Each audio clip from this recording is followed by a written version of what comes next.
वाकई के अंदर भत्ताखोरी। वाकई के अंदर शदीद तरीन भत्ता हो रही है।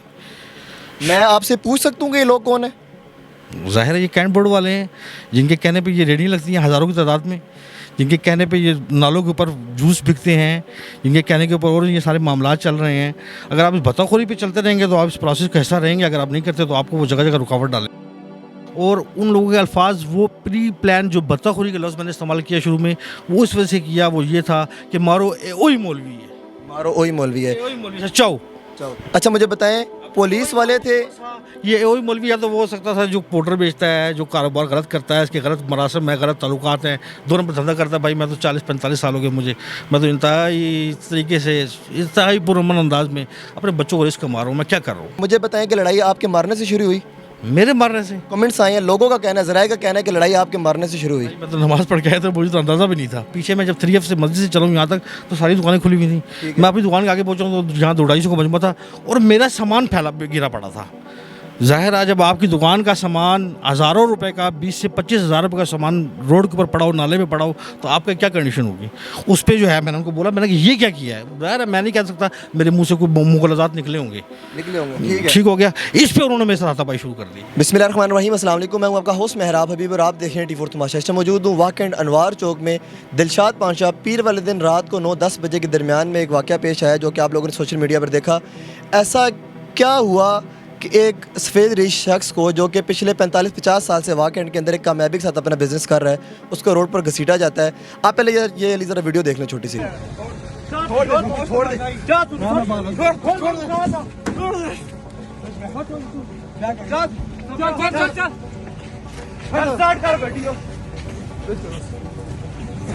वीडियो आपने देखी, इसके अंदर जो हुआ, और अरशद अली साहब मेरे साथ मौजूद हैं, इनसे बात करेंगे कि ये वाक़या इस नौबत तक क्यों पहुंचा कि इनको रोड पर घसीटना पड़ा या हाथापाई हुई। अस्सलाम वालेकुम जनाब। वालेकुम अस्सलाम जी, मेरा नाम अरशद अली है। इस वाक़ये की यहाँ तक पहुँचने की नौबत की बुनियादी वजह तो है भत्ताखोरी।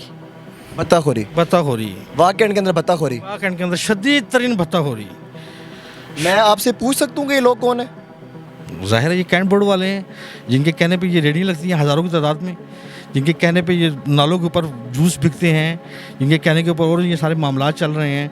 अगर आप इस भत्ताखोरी पे चलते रहेंगे तो आप इस प्रोसेस का हिस्सा रहेंगे, अगर आप नहीं करते तो आपको वो जगह जगह रुकावट डालेंगे। अरशद भी एक दफ़ा फिर मैं पीछे आता हूँ थोड़ी सी बात करने से पहले, कि मुझे जहाँ तक ये पता लगा है कि लड़ाई का जो सबब बना, पहली बात कि 9 बजे ऑर्डर्स थे दुकानें बंद करने के, आपकी दुकान बंद नहीं थी? मेरी दुकान बंद थी, मैं नमाज़ पढ़ने के बाद, अलबत्ता दुकान का सामान बाहर पड़ा हुआ था। ठीक है। 9:20 पर जमात होती है, मैंने अपने मुलाजिम को क्या गया कि मैं नमाज़ पढ़ के वापस आता हूँ, अंदर की कैश क्लोज़ करो, अंदर के मामला सीधे करो और हम 9:30-10 बजे दुकान बंद कर देंगे।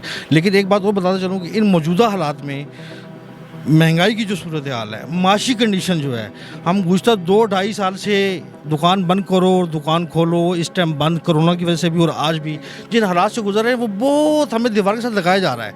हमारे घर के चूल्हे बुझाए जा रहे हैं। मुझे बताएं कि लड़ाई आपके मारने से शुरू हुई? मेरे मारने से? कमेंट्स आए हैं, लोगों का कहना है, ज़राए का कहना है कि लड़ाई आपके मारने से शुरू हुई। मैं तो नमाज़ पढ़ के आया था, मुझे तो अंदाज़ा भी नहीं था। पीछे मैं जब 3F से मस्जिद से चला हूँ यहाँ तक तो सारी दुकानें खुली हुई थी। मैं अपनी दुकान के आगे पहुँचा हूँ तो जहाँ 250 का मजमा था और मेरा सामान फैला गिरा पड़ा था। ज़ाहिर है जब आपकी दुकान का सामान हज़ारों रुपए का, 20 से 25 हज़ार रुपये का सामान रोड के ऊपर पड़ा हो, नाले में पड़ा हो, तो आपका क्या कंडीशन होगी? उस पर जो है मैंने उनको बोला, मैंने कि ये क्या किया है? ज़ाहिर है मैं नहीं कह सकता, मेरे मुंह से कोई मुगलजात निकले होंगे। ठीक हो गया। इस पर उन्होंने मेरे साथ हाथापाई शुरू कर दी। आप तमाम वीडियो में देखेंगे, कहीं भी और कभी एहतजाज करना हमारा हक है, लेकिन मैंने हमेशा पुरअमन एहतजाज किया है। मैंने इतना सिर्फ एहतजाज किया कि उन्होंने मेरा सामान फेंका और मैंने एहतजाज किया, यार ये तुम लोगों ने क्या किया है? पॉसिबल है उसमें मेरे मुंह से कोई मुगलजात निकले हों, कोई बकवास, उस पर उन लोगों ने मेरे से हाथापाई शुरू की। आप तमाम वीडियो में देख सकते हैं कि मैंने कहीं पे भी हाथापाई नहीं की, कहीं पे भी स्टार्ट नहीं किया। उन लोगों ने बदतमीजी शुरू किया और उन लोगों के अल्फाज वो प्री प्लान जो भत्ताखोरी का लफ्ज़ मैंने इस्तेमाल किया शुरू में, वो इस वजह से किया, वो ये था कि मारो ओही मौलवी है, मारो ओही मौलवी है, ओही मौलवी से चाओ। अच्छा मुझे बताएं, पुलिस वाले थे? ये वही मौलवी या तो वो हो सकता था जो पाउडर बेचता है, जो कारोबार गलत करता है, इसके गलत मरासम में गलत ताल्लुकात हैं, 2 नंबर धंधा करता है। भाई मैं तो 40-45 साल हो गए मुझे, मैं तो इंतहाई तरीके से इंतहाई पुरअमन अंदाज में अपने बच्चों को रिस्क मार रहा हूँ। मैं क्या कर रहा हूँ? सही है। अच्छा साहब, आप जब नमाज़ पढ़ कर आए, आपने कहा दुकानें खुली हुई थी, आपने उस टाइम ये नहीं कहा कि ये दुकानें खुली हुई, आप मेरी दुकान पर क्यों खड़े हो? देखिए ये बात मुनासिब नहीं लगती, किसी दूसरे को टारगेट करके वो दुकान को वो रोजी कमा रहा है। आप किसी का नाम थोड़ी ले रहे हैं। मैं नाम नहीं, दुकानें सारी खुली हुई थी, सारी दुकानें, यकीन माने 3F से लेके अनवार चौक मेरी दुकान तक कम से कम 20-22 दुकानें खुली हुई थी। मैं अपने अल्लाह को हाजिर नाजिर जान के बताता हूँ ये बात, 20-22 दुकानें, मेरे वहम में गुमान भी था ऐसा कुछ होगा। पुलिस वाले थे कि ये कंटेनमेंट बोर्ड वाले थे? पुलिस वाले बेचारे तो खामोश तमाशी बन रही है, कैंट बोर्ड की काली भेड़ें थी जो गुंडों की सूरत में उन्होंने पाली हुई हैं। कितने अरसे से आपको तंग कर रहे हैं? यार भाई जब से मैंने भत्ता देना बंद किया है।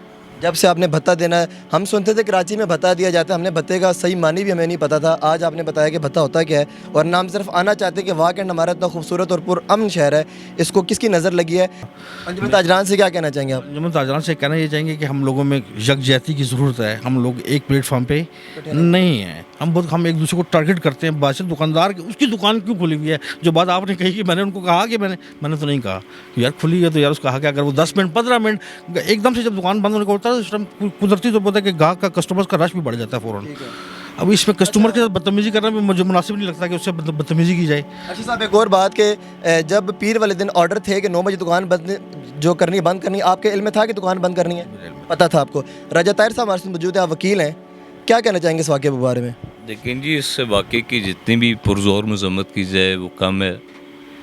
पहले तो मैं लीगल एस्पेक्ट की बात करूँगा कि ये ऑर्डिनेंस क्या है।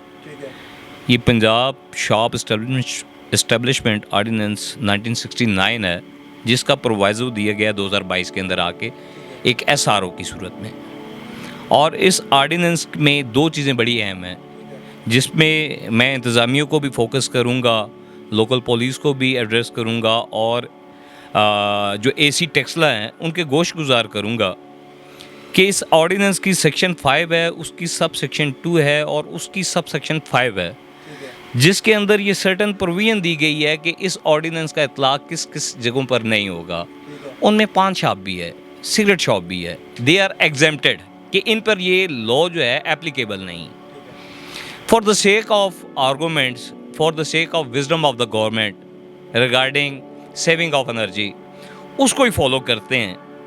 तो उसमें इस लॉ के अंदर प्रोविजन दी गई है कि पंजाब गवर्नमेंट जो है वो अपने इंस्पेक्टर मुतय्यन करेगी, जो कि सिर्फ और सिर्फ विज़िट करेंगे, और विज़िट करने के बाद कोई भी शख्स कंट्रावीन करेगा, वायलेशन करेगा लॉ की, तो उस पर फ़ाइन है। इवन के FIR भी नहीं है। ये जो FIRs हो रही हैं, कल या परसों मैं इस पे रेट फाइल करने जा रहा हूँ, ठीक है, being a member of a civil society, कि ना तो ये AC साहब को इख्तियार हासिल है, ना SDPO को ये इख्तियार हासिल है, और ना ही यहाँ पे थाना वाकैंट, थाना सदरवा और थाना टेक्सला के तीनों एरियाज़ लगते हैं। तो ये SHO साहबान से भी मैं कह रहा हूँ कि वो लॉ जो एप्लीकेबल ना हो, जिसमें कानून की मंशा के ख़िलाफ़ कोई FIR होगी, तो उसका रिज़ल्ट जो है वो नल एंड वाइड डिक्लेयर होगा।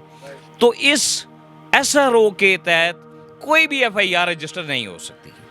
इसमें बड़ा क्लियर कट सेक्शन 27 है इसी ऑर्डिनेंस की, जिसमें प्रोविजन दी गई है कि मिनिमम क्राइटेरिया है कि 1000 एंड अप टू 5000, कि आप 1000 से लेके 5000 तक फ़ाइन कर सकते हैं। जब फ़ाइन की प्रोविजन मौजूद होती है तो एक चंदा टाइप के कहते हैं, एक रसीद काटी जाती है और उस दुकानदार को थमा दी जाती है। इस वाक़े में इसका टोटली इसके बिल्कुल बरअक्स हुआ।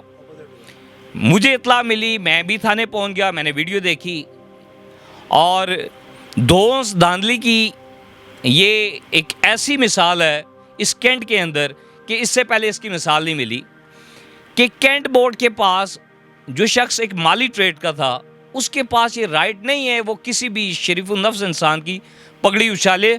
और ये अब तो सोशल मीडिया का दौर है, वो वीडियो इतनी वायरल हुई कि मैं थाने में ही मौजूद था, तो इंग्लैंड, सऊदी अरब और जहाँ जहाँ मेरे जानने वाले लोग थे, उन्होंने कहा क्योंकि हम वाकई के बासी हैं और ये एक रिनाउंड शॉप कीपर हैं यहाँ पे, अरसा दराज से इनका इस इलाके में बिज़नेस कम्युनिटी के हवाले से नाम है, तो लोगों ने ये सवाल पुट किए। 1 मिलियन तक उसकी और मैं आपको सेकेंडली ये बात बताता चलूँ कि जब ये थाने में भी थे तो मैंने बड़े हॉट वर्ड एक्सचेंज किए टूवर्ड्स इन्वेस्टिगेशन एजेंसी कि टिल नाउ इस बंदे पे कोई FIR नहीं है, तो इसकी यहाँ पे 2-3 घंटे से जो मौजूदगी है वो सेक्शन 342 अप्लाई होता है पाकिस्तान पिनल कोड का, कि किसी शख्स को आप हिफ्ज़े बेजा में रखेंगे तो 342 की प्रोविजन में चले जाएंगे।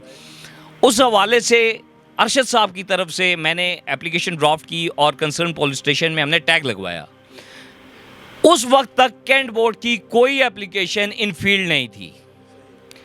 लामाला तौर पे जब मामलात बढ़ना शुरू हुए तो मैंने कहा कि अगर ये मामलात ऐसे ना हुए तो हम एहतजाज की कॉल देंगे और हम रोड ब्लॉक करेंगे। तो उस इंटरवेंशन पे और उस हमारी रिक्वेस्ट पे या अपील पे SHO साहब वहाँ पे आए और इंतज़ामिया के कुछ लोग भी आए और उन्होंने ये एश्योरेंस दी कि इंसाफ होगा। लेकिन ये कैसा इंसाफ है कि आज 72 घंटे से ज़्यादा टाइम गुजर चुका है, मंडे से लेके आज जुमेरात है, ठीक है, 5 दिन के अंदर ये डिटरमिन नहीं हो सका। इसका मकसद ये है कि कैंट बोर्ड का माली जो है वो उसकी इज़्ज़त भी है, पावरफुल भी है और यहाँ का जो शॉपकीपर है उसको सरे बाज़ार और सरे कूचा अगर रुस्वा कर दिया जाएगा तो उसका तदारक नहीं होगा। ऐसा बिल्कुल नहीं होगा। ये एक टेस्ट केस है। इंतज़ामिया को भी वार्न करते हैं, लॉ इन्फोर्समेंट एजेंसीज को भी वार्न करते हैं और यहाँ पे ताजर बरादरी की जितनी भी तंजीमें हैं, मैं उनसे दस्तबदस्ता ये अपील करता हूँ कि इस इशू को आप एक रोल एंड टेस्ट केस बनाएं ताकि इस तरह के वाक़यात दोबारा रुनमान ना हो सकें। और ये एक ही सूरत में हो सकता है कि those who are the culprits, जिन्होंने लॉ को इन्फ्रिंजमेंट किया, जिन्होंने अपनी पावर से एक्सेस करते हुए रेड किया जबकि उनके पास कोई राइट नहीं था। इसका एक पूरा प्रोसीजर है। ना तो वो इंस्पेक्टर ग्रेड के लोग थे, ना ही गवर्नमेंट, पंजाब गवर्नमेंट की तरफ से इंस्पेक्टर तैनात किया गया कि वो शॉपकीपर को जाके विज़िट करें या शॉप को विज़िट करें। तो उन्होंने दोजाली से जिस तरह इन्हें उठाया, अनवार चौक से लेके थाना वाकंड तक किसी शख्स को विदाउट एनी लीगल, मॉरल और जस्टिफिकेशन ट्रैवल करवाना फोर्सफुली, वो किडनैपिंग की डेफिनेशन में आता है और 365 के तहत वो एक जुर्म बनता है पाकिस्तान ताज़ीरात पाकिस्तान के तहत। तो मैं ये अरशद साहब को फिर भी अपील और ये इनकी जो गुजारिशात हैं उन पे हम और हमारे जो जितनी भी मेरी लीगल टीम है वो इनके साथ है, 24 आवर साथ हैं। उस दिन भी हम 3 बजे तक थाने में रहे और इन्हें ये यकीन दिलाते हैं कि अगर इन्होंने लीगल फ़ाइट की तो दामे दरने सुखने जिस लेवल तक ये जाएंगे हम इसके साथ हैं। और तवक्को यही है कि लॉ इन्फोर्समेंट एजेंसीज उस वीडियो को मद्देनज़र रखते हुए FIR ज़रूर रजिस्टर करवाएगी और मुलज़मान को कैफ़े किरदार तक पहुँचाएगी। यकीनन आपको आज की वीडियो का मकसद समझ आया होगा। मेरा यहाँ पर अरशद साहब के पास आने का मकसद यही था कि हमारे इस वाकंड को जो पुरअमन और बड़ा साफ़ सुथरा सा यहाँ का माहौल है उसको ख़राब ना किया जाए, उसको इस लेवल तक ना पहुँचाया जाए कि आवाम और ये इंतज़ामिया गिरबान टू गिरबान हो जाए।